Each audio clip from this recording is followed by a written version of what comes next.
তো বন্ধুরা দেখতে পাচ্ছেন কি অবস্থায় রয়েছে, ভীষণ অলমোস্ট ধ্বংসের আগের মুহূর্তে এই মন্দিরটি রয়েছে। অথচ এত প্রাচীন একটি মন্দির, দেখলেও খারাপ লাগে, কিন্তু কি বলবো। আচ্ছা, এটাতে একটা দেখলাম, এর পাশেই রয়েছে আরেকটি মন্দির, এই দেখুন, ঠিক আছে, এই দেখুন। তো এই হলো আরেকটি মন্দির, এই হলো আমরা আগেরটি দেখলাম। তো এটা এই হলো অবস্থা, ঠিক আছে, আমরা কাছে গিয়ে দেখি।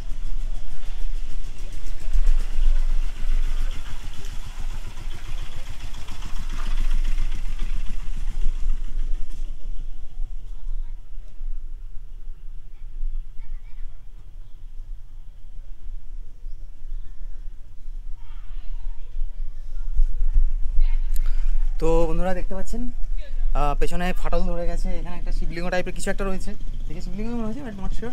আর দেখুন ওখান থেকে বট গাছের শেকড় বেরিয়েছে, এখানে ফেটে গেছে, মানে এটা জাস্ট ভেরি আনফর্চুনেট।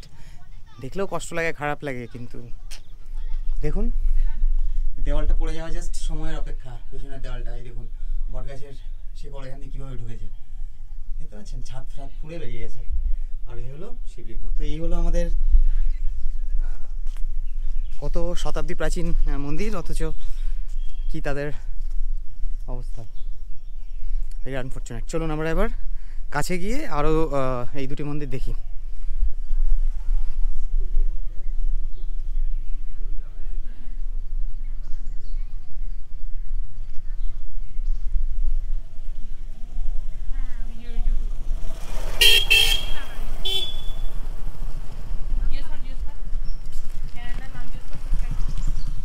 নাম জিজ্ঞেস করবে, এটা কোন ঠাকুরের মন্দির?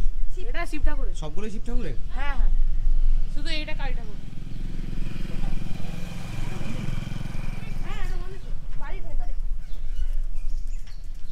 আর ওটাও শিব ঠাকুর? ঠিকঠাক করেছে। তো বন্ধুরা দেখতে পাচ্ছেন, এটা হলো এই দেবানন্দপুর শরৎচন্দ্র শিক্ষানিকেতনের পাশের চারটে মন্দিরের আরেকটি মন্দির। এটা অপেক্ষাকৃত ভালো কন্ডিশনে রয়েছে, আগে যে দুটো দেখালাম তার চাইতে। আর আমরা এই পাশে যেটা দেখতে পাচ্ছি, এটা বেশ সুন্দর, কেননা এটা রিসেন্টলি সংস্কার করা হয়েছে, বোঝা যাচ্ছে। তবে সবগুলি শিব মন্দির। এখানেও বলছে একটা মন্দির রয়েছে, এটা কালী মন্দির, আমরা ওটা পরে দেখবো। শিব মন্দিরটা আগে কাছে থেকে গিয়ে দেখি।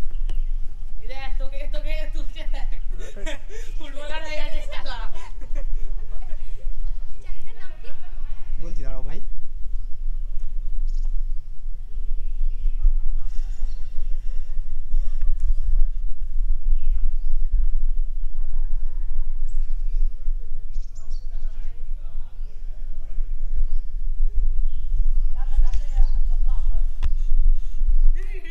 তো এখানে লেখা আছে শ্রীমতী রায়মণি দাসী, শকাব্দ 1773, সন 1258 সাল। সো বাংলা 1258 সালে এটি প্রতিষ্ঠিত হয়েছিল। এটা হলো শরৎচন্দ্র দেবানন্দপুর শরৎচন্দ্র শিক্ষানিকেতন। আর এখানে দেখতে পাচ্ছি অমর কথাশিল্পী শরৎচন্দ্র চট্টোপাধ্যায়ের স্ট্যাচু এখানে রয়েছে। তো এই দেবানন্দপুর হলো আমাদের শরৎচন্দ্র চট্টোপাধ্যায়ের জন্মস্থান। সো একটি বিখ্যাত পবিত্র স্থান, অথচ we are losing our heritage. যেরকম দেখালাম যে হেরিটেজ ইন পেরিল। সি, এই দুটো টেম্পল অলরেডি গন, 3 নম্বরটাও যাবো করছে। আর এটা সংস্কার করা হয়েছে, বাট রং টং করার পরে আমার যাই হোক, ইটস নট স্যাটিসফাইং। তো এই হলো আমাদের